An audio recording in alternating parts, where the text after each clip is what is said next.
प्यारे बाप दादा की खूबसूरत फुलवाड़ी कल्प में पहली बार है ना, मैं आपके बीच आई हूँ। वैसे अंजलि दीदी को तो मैं बहुत सालों से जानती हूँ। जब ये छोटे थे, कर्नाटक में थे, तब से दूर दूर से देखते थे। अब यहाँ उन्होंने इतना अच्छा फुलवाड़ी तैयार किया है, बहुत अच्छा लगा। और आप सभी जानते हैं वर्तमान समय हम सभी का एक ही लक्ष्य है, जो रहा हुआ है बाप दादा की प्रत्यक्षता, उसे पूर्ण करना है और जल्दी घर जाना है। ऐसे ही खाली हाथ नहीं जाना है। बाबा ने जो जिम्मेवारी दी है उसे पूरे करके जाना है, ताकि तसल्ली से हम घर जा सके। मन में कोई कसर ना रह जाए कि हमने ये काम छोड़ दिया। हाँ, ये बात ठीक है, अगर हम नहीं करेंगे तो दूसरे बैठे हैं।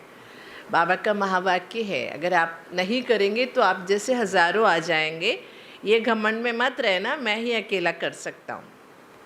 बाबा चाहे तो दुनिया से किसी को भी उठा सकते हैं, करवा सकते हैं, लेकिन भाग्य हमारा है। जो हमारे द्वारा बाबा करवाता है तो भाग्य हमारा बन जाता है। ये बाबा की मेहरबानी है जो हमें चांस दिया बाबा ने। तो इसी बात को आगे चलते रखते हुए हम चले। एक तो हम आज ये स्पष्ट करेंगे कि वर्तमान में हमारा लक्ष्य क्या होना चाहिए। सेवा तो हमारा सांस है ही, सेवा के बिना ब्राह्मण जीवन अधूरा है। लेकिन बाबा ने कहा है सेवा के साथ साथ हमें अपनी स्थिति को भी बनाए रखना है। जो सेवा स्थिति के द्वारा होता है ना, वो केवल जुबान से नहीं हो सकता है। सेवा और स्थिति दोनों का अगर हम बैलेंस बना के रखते हैं तो कमाल कर सकते हैं। मैं आज आपको ज़्यादा क्लास न कराते हुए कुछ अनुभव शेयर करूँगी। अभी करीबन 15 साल से ज़्यादा हो गया जो मैं गीता के ऊपर प्रोग्राम्स करा रही हूँ। जगह जगह पर अलग अलग भाषा, अलग अलग प्रांत, अलग अलग विश्वास के लोगों के बीच में उसमें क्या सामने आता है और कैसे हमारी स्थिति उससे बनती है और हमारे स्थिति से कैसे सेवा होती है। दूसरी बात, मैं आपको एक बात स्पष्ट करना चाहूँगी कि संगम युग में जो भी होता है ना, भगवान का कुछ अच्छा प्लान होता है। दुनिया में एक कहावत है, जो हम चाहते हैं अगर वो नहीं हुआ तो सोचिए भगवान ने कुछ और सोच रखा है हमारे लिए और अच्छा, है ना। हम कई बार मायूस हो जाते कि मैंने कितना अच्छा प्लान बनाया था, वो हुआ ही नहीं। लेकिन हम ये भूल जाते हैं जो हमने नहीं सोचा उससे ज़्यादा कौन सोचता है? बाबा सोचता है। हमारा प्लान नहीं चला, इसका मतलब किसका प्लान चलेगा? उसका। और हमें बाबा ने अपना बनाया है कुछ विशेषता देख के। रास्ते चलते हर बंदे को बाबा ने अपना नहीं बनाया। करोड़ों में से हमें उठाया है तो कुछ तो देख के उठाया होगा ना, कुछ तो देख के बाबा ने हमें चुना होगा। तो इस विश्वास को हमें बरकरार रखना है। कैसी भी हालत में बाबा के ऊपर का हमारा विश्वास कभी डगमगाए नहीं, कम नहीं होता है। थोड़ा सा क्या हो जाता है, हिल जाता। मेरे साथ ही ऐसे क्यों, ये प्रश्न आता है ना, मेरे साथ ही ऐसे क्यों? बाबा के बच्चों को भी आता है। इसी को चलते हुए मैं आपको एक छोटा सा अनुभव सुनाऊंगी। कुछ मैं समझती हूँ, हाँ 15-20 साल पहले हर एक के शरीर में हार्मोनल चेंजेस होता है। स्त्री पुरुष सभी को शरीर है तो शरीर के हिसाब से कुछ बदलाव होते हैं। मेरे शरीर के हार्मोनल इम्बैलेंस के कारण मुझे रात को नींद नहीं आती थी।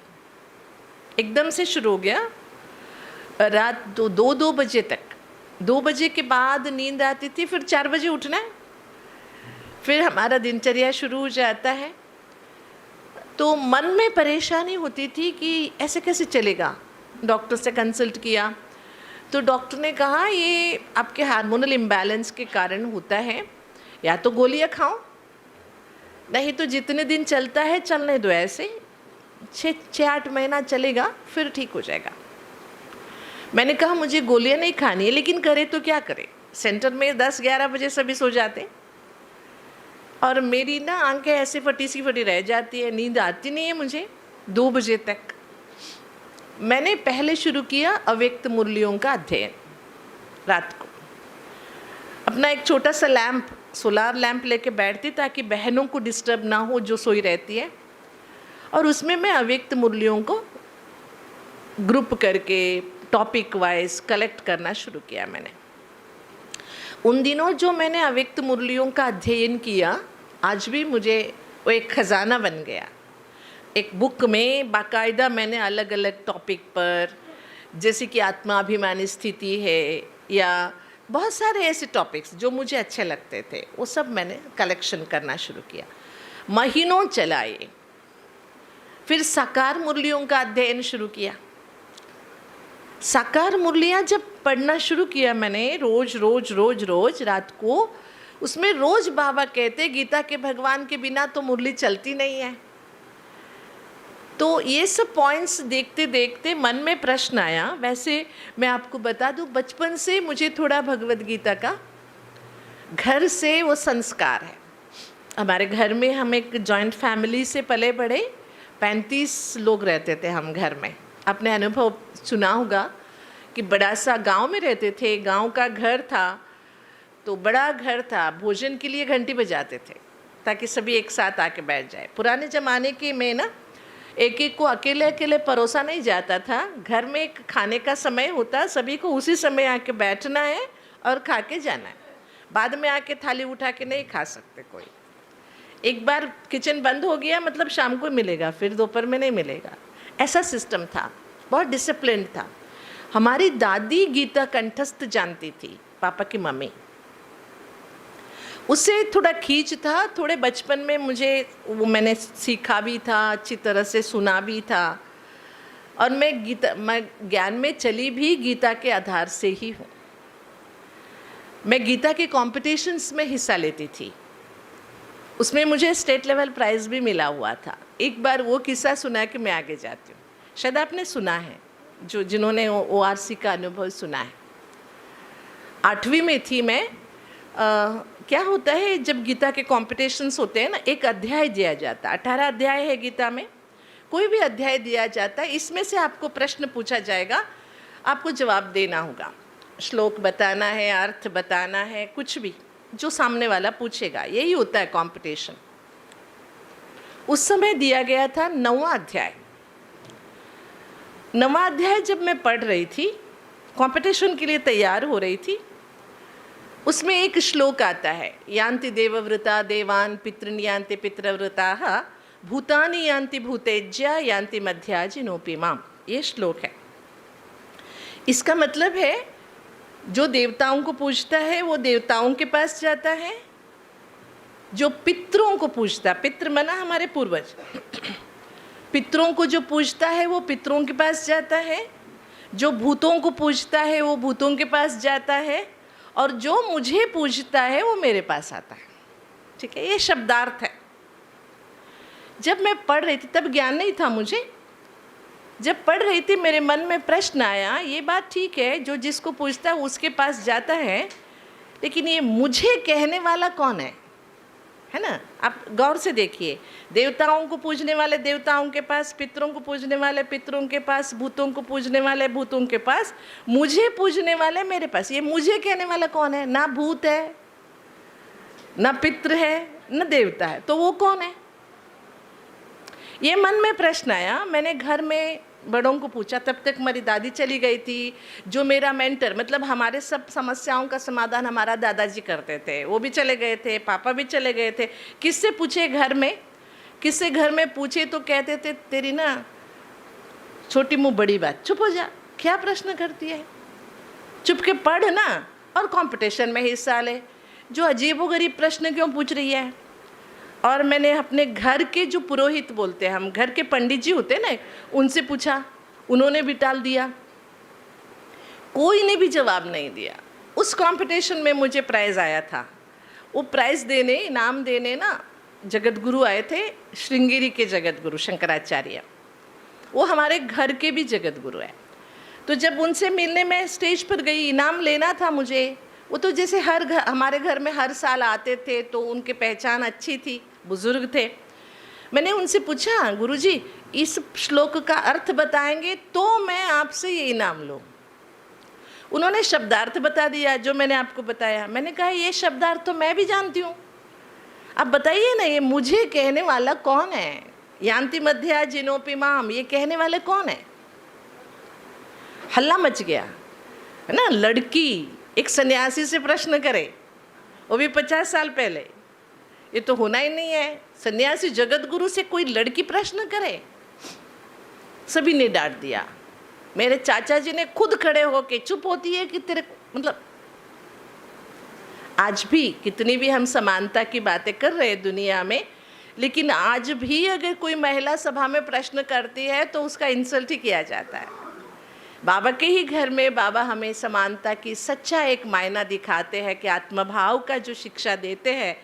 दुनिया में आत्मभाव की, आत्मज्ञान की कितना भी वेदांत अध्ययन करे, लेकिन आत्मसात कोई करता नहीं है। फिर गुरुजी ने मुझे क्या कहा, एक बहुत अच्छी बात कही उन्होंने, देख बेटा तू ऐसे बहस करती रहेगी तो तुझे सब ऐसे डांटते ही रहेंगे, फटकारते रहेंगे। उससे अच्छा है तू पढ़ती रहे, तेरे को सच्चा रास्ता मिल जाएगा। ये हुआ था दिसंबर में, और अप्रैल की छुट्टियों में मुझे बाबा के घर का एड्रेस मिल गया। मैं ना बस स्टॉप पे बैठी थी, ननियाल जाना था मुझे। किसी ने मुझे छोटा सा एक पैम्पलेट दिया। वहाँ एक भाई हर 1 घंटे में पैम्पलेट्स बंटवाता था, पर्चे। उस छोटे से पर्चे में लिखा हुआ था, अगर गीता ज्ञानदाता से मिलना है तो फलाने पते पर आ जाओ,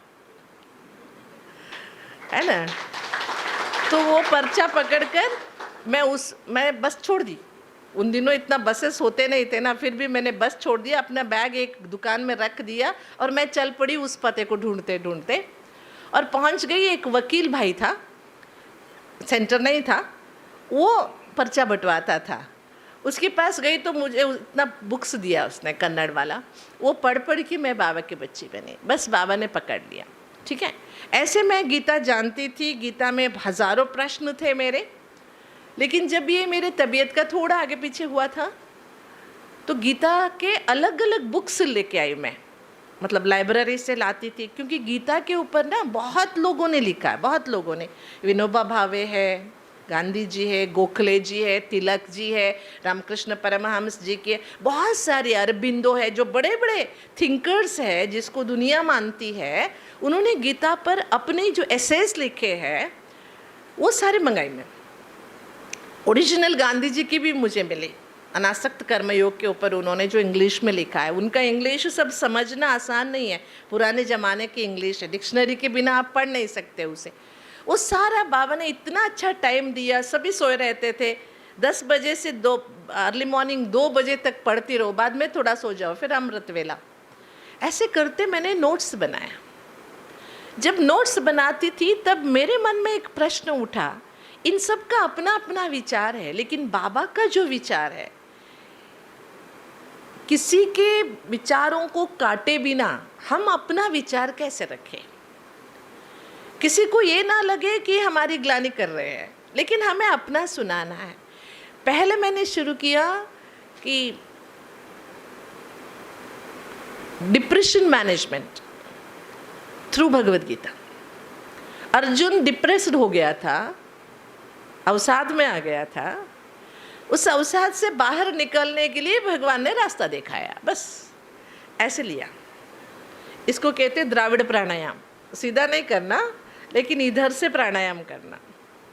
ऐसे लेके देखिए आप, पहला अध्याय जब गीता में अर्जुन के आप लेंगे तो 16 प्रश्न करता है अर्जुन भगवान से, फिर बाद में भगवान बोलना शुरू करता है। ऐसे गीता को लिखा गया। जब ये सभी शुरू हुआ ना, पहले हमने एडमिन विंग में ये बनाया था, ऑफिसर्स के लिए बनाया था पहले, dealing the depression through the knowledge of Bhagavad Gita. बहुत अच्छा लगा, बहुत अच्छा चला। आजकल तो दुनिया के लिए चाहिए क्या है, सभी दुनिया में जो बहुत अच्छे मुखोटा पहन के बैठे हैं ना, हंसते मुस्कुराते हैं, अंदर दबे हुए हैं, बहुत सारी परेशानियां हैं। गीता को सामने रख के जब हम अपना ज्ञान सुनाते हैं ना, लोग आसानी से सुन लेते हैं। सीधा ज्ञान सुनाएंगे तो आपका ज्ञान हमें नहीं चाहिए, ब्रह्मा कुमारियों का ज्ञान नहीं चाहिए, लेकिन गीता तो सभी को चाहिए। जब बाबा मिलने के बाद बाबा ने मुझे, मैं ज्ञान से पक्का नहीं बनी हूँ, मैं बनी हूँ योग से। मैं बाबा के साथ बैठ के झगड़ा करती थी, बाबा के साथ मैं इतना बातें करती थी, ये अनुभव कराना ही है तेरे को, अगर तू सच में भगवान है तो ये अनुभव करा मुझे, ऐसे चलता था। लेकिन बाबा ने बहुत सुंदर अनुभव कराए, और बाबा ने इतने अच्छे अच्छे अनुभव कराए हैं, क्योंकि एक जॉइंट फैमिली से निकल के आना, घर छोड़ के, इतना आसान नहीं था। घर में और भी लड़कियां होती हैं, उनकी शादी की चिंता लगी रहती है दुनिया वालों को, घर वालों को, और पापा भी नहीं थे घर में। पापा नहीं है तो जॉइंट फैमिली में एक मुखिया होता है ना, चाचा मुखिया बन गए, तो चाचा तो हिटलर थे, मतलब बहुत स्ट्रांग, अपना ही चलाने वाले। फिर वो कहते थे जाना ही नहीं है ब्रह्मा कुमारी इसमें। लेकिन जब मुझे आना ही था, मैं किसी को मानने वाली नहीं थी, और प्रॉब्लम क्या था कि मेरा उम्र 18 साल हुआ नहीं था, है ना, वो बंदिश डाल सकते, लीगली मैं नहीं आ सकती थी। तब उन्होंने स्वामी जी को बुलाया, गुरु जी को बुलाया, इसको समझाओ ये नहीं जाए घर छोड़ के। उन्होंने घंटा भर के मुझे समझाया कि नहीं जाना है, लड़कियां सन्यासिनी नहीं बनती है, ऐसे वैसे शास्त्र ये वो सुनाए। मैं चुपचाप सुनती रही, क्योंकि बड़े हैं, गुरुजी है तो सुनना पड़ता है। बाद में उन्होंने एक बात सुनाई, न पुत्रस्य गतिर्नास्ति ही, बच्चे नहीं होंगे तो मुक्ति नहीं मिलेगी। एक शास्त्र मत है ये, शंकराचार्य, आदि शंकराचार्य जी का लिखा हुआ। तब तक मैं चुप थी। जब उन्होंने ये समझाया ना, तो मैंने उनसे पूछा, गुरुजी आपकी शादी हुई है क्या? उन्होंने कहा मेरी क्यों होगी, मैं तो सन्यासी हूँ। फिर ठीक है, आप सन्यासी है, आपकी शादी नहीं हुई है, आपके बच्चे नहीं हैं, आपको मुक्ति मिलती है कि नहीं मिलती है, मुझे बताइए। उन्होंने कहा मुझे नहीं मिलेगी तो किसको मिलेगी फिर मुक्ति? जब आपको मिल सकती है बिना शादी की, तो मुझे क्यों नहीं मिल सकती? ये मेरा प्रश्न था। उन्होंने कहा नहीं नहीं नहीं, लड़कियों को नहीं मिल सकती, मर्दों को मिल सकता है। तब मैंने पूछा कि, मैंने कहा उनको, तो गुरुजी आपने अध्यात्म समझा ही नहीं है।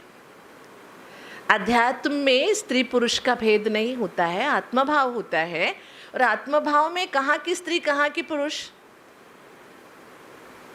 जब मैं ये बहस करने लगी, फिर घर में वही है ना, घर वाले खड़े हो जाते हैं। फिर गुरुजी ने घर वालों को कहा, आप कितना भी बंदिशें लगाओ, ये रुकने वाली नहीं है, ये तो जाने ही वाली है। अगर अभी आप बंदिश करोगे, बंधन डालोगे, तो 18 साल तक रुक जाएगी शायद, उसके बाद तो ये उड़ जानी है। उससे अच्छा है इसके अपने दिल की मर्जी करने दो। ऐसे ही बहुत सारे, आना इतना आसान नहीं था, मुश्किल से आए। लेकिन अब तो घर वाले सब वाह वाह करते, वो अलग बात है। अब तो वाह वाह करते हैं। अभी शास्त्र की और एक बात सुनाते, कहते जिस घर में से एक लड़की सन्यासी बनती है, तो उस घर की ना दोनों, मतलब माता पिता दोनों के 21 पीढ़ी का उद्धार हो जाता है। ऐसे भी शास्त्र में लिखा हुआ है। मैंने कहा जब मुझे बंधन डाल रहे थे तब कहाँ गया था ये ज्ञान, अभी ये निकल के आ रहा है। लेकिन बाबा का ज्ञान जो हमें इतना स्ट्रांग बनाता है, मैं भी अपने आप पे हंसती हूँ कि हम कहाँ छोटे छोटे बच्चे थे, लेकिन बाबा के ज्ञान ने हमें अंदर से इतना स्ट्रांग बना दिया। केवल स्ट्रांग ही नहीं बनाया, एक बार हम आए, कभी मुड़ के नहीं देखे। इतना आसान रास्ता भी नहीं था। जब हम आए, यज्ञ की हालत अभी जो आप देख रहे हो, बहुत अच्छे अच्छे सेंटर्स ऐसे तो थी नहीं। अंजलि बहन भी जानती है उन दिनों के हालात क्या थे, कैसे कैसे सेंटरों में हम रहे। सवेरे का नाश्ता कर लिए, दोपहर का, शाम का भोजन का कोई अता पता नहीं होता था, कुछ भी नहीं होता था सेंटर में। लेकिन बाबा कभी भूखा नहीं रखा, कोई भी आ जाता था, कुछ भी ला देता था। तो हमारे अंदर जो विश्वास पनपता था, उसका बाबा ने कभी कम होने नहीं दिया। और हम कभी मुड़ के नहीं देखे, कैसे भी हालात आए तो हम घर जाने के बारे में कभी सोचे नहीं। ना घर वालों से एक पाई मांगी मैंने कभी, खुशी से उन्होंने जो दिया जो सो दिया, हमने कभी नहीं मांगी, क्योंकि एक बार हम छोड़ के आ गए थे, हमें कुछ नहीं चाहिए आपका। लेकिन इसके लिए क्या चाहिए होता है? एक अटल विश्वास अपने आप पर, और हम जिस रास्ते चल रहे हैं उस रास्ते पर कितनी भी बाधाएं क्यों ना आए, मुझे आगे बढ़ना ही है, रुकना नहीं है। और उतना ही विश्वास बाबा के ज्ञान पर, उतना ही विश्वास बड़ों पर जो यज्ञ निमित्त है, और बाबा पर। बहुत सारे ऐसी कठिनाइयाँ देखी, बहुत सारी परिस्थितियाँ देखे, वो तो हर राह में मिलना ही है, अध्यात्म राह में तो और मिलना है, क्योंकि हमें अपने आप को मजबूत बनाना है। तो लक्ष्य एक ही है हमें। मैं तो ये मान के चलती हूँ, मैं कोई दुनिया का उद्धार करने के लिए आई हूँ, ये मेरा लक्ष्य है नहीं। जब बाबा मिला, मुझे घर छोड़ के आना था, ये शब्द भी गलत होगा, घर छोड़ के नहीं आए, घर बदले बस। हम छोटा सा घर छोड़ा और बड़ा सा परिवार मिल गया, है ना। तब मैंने एक लक्ष्य रखा था, हर जन्म हम मनुष्यों के काम आते हैं, है ना, माँ बाप के, बाल बच्चों के, सगे संबंधियों के काम आते हैं, लेकिन इस एक जन्म में हम भगवान के काम आएंगे और किसी के नहीं। बस यही एक लक्ष्य है, जैसे चाहे वो हमारा उपयोग करे, हम भगवान के ही काम आएंगे, उसी की ही सेवा में रहेंगे। और मैं एक बात बताऊं, हमारे जो पेरेंट्स थे, शायद आपके भी ऐसे होंगे, कि उनको कर्म की कहानी का अच्छी तरह से ज्ञान था। जीवन एक कर्म सिद्धांत पर चलता है। मैं समर्पित तो हो गई, लेकिन साइन करना होता है ना समर्पित लेटर पे, बड़ों का, घर वालों का, मम्मी का साइन चाहिए। मेरी नानी थी, मम्मी को साइन करने नहीं दे रही थी। वो नानी का कहना था, तुम भले शादी नहीं करो, लेकिन तुम जॉब करो, फिनेंशियली इंडिपेंडेंट बनो। समझ में आया? पैसे हाथ में होने चाहिए, लड़कियों को किसी के आगे हाथ फैलाना नहीं चाहिए। और मुझे अच्छे मार्क्स थे, 10वीं के अच्छे मार्क्स थे, बाद में जो भी मैंने पढ़ाई की अच्छे मार्क्स थे, 80 अबव मार्क्स थे मेरे, तो जॉब तो आसानी से मिल जाता था उन दिनों। बहुत जॉब्स भी आए, मुझे जॉब नहीं करना था। नानी कहती थी तुम जॉब करके कहाँ भी चलो, लेकिन मुझे नहीं जॉब करना था, इसीलिए 5 साल लिया उन्होंने साइन करने में। बाद में साइन दिया मम्मी ने, तो नानी ने मुझे एक कंडीशन लगाया, ये कहते हुए कि तुम भगवान के घर जा रहे हो, यहाँ पर तुम्हारी अपनी कमाई नहीं होगी, दूसरों की कमाई जो आपके भंडारे में आता है उसका उपयोग होगा। मनुष्य जो खुद कमाता है वही हजम नहीं कर पाता है, ये दूसरों की कमाई जो भगवान के भंडारे से तुम खाते हो, ये हजम होना बहुत मुश्किल है। इसलिए एक नानी का एक कंडीशन था कि तुम ज़रूरत से ज़्यादा 5 पैसे भी खर्च नहीं करोगी, जितना ज़रूरत है ना उससे ज़्यादा नहीं करना, ऐश नहीं करना। दूसरा, कैसी भी परिस्थिति हो, घर वालों को बाबा के घर का ना कुछ भी नहीं देना है तेरे। घर में कितनी भी मुसीबतें आए, घर वालों को लौटा के नहीं देना है। और तीसरा, कैसी भी परिस्थिति में वापस लौट के नहीं आना है, वहाँ ही रहना है, वहाँ ही सामना। अगर मंजूर है तो साइन देंगे। देखो, मतलब उन दिनों जो हमारी नानी थी, उनका क्या कितना गहरा सोच था कि भगवान के घर से किसी को भी, जो हमारे घर में सब ज्ञान में चलते, वो सेंटर आते तो जिस सबको जो मिलता है वो ही मिलना चाहिए, एक्स्ट्रा उनको कुछ नहीं मिलना चाहिए। तेरी मम्मी है, तेरे भाई है, तेरी बहन है, इसके कारण कुछ नहीं ज़्यादा मिलेगा। अगर ये भाव रखोगी तब तुम सफल होगी। उनको इतना ज्ञान नहीं था, बाबा का इतना ज्ञान नहीं था, लेकिन लौकिक में उनके पास जो कर्म सिद्धांत था ना, आजकल क्या हो गया, आप देख रहे हैं कितने कितने बड़े बड़े आश्रम वाले अपने गृहस्थी बना के बैठे हैं, साधु सन्यासी भी, क्योंकि उनको कर्म सिद्धांत का ज्ञान नहीं है। जो बाबा हमें सिखाते हैं।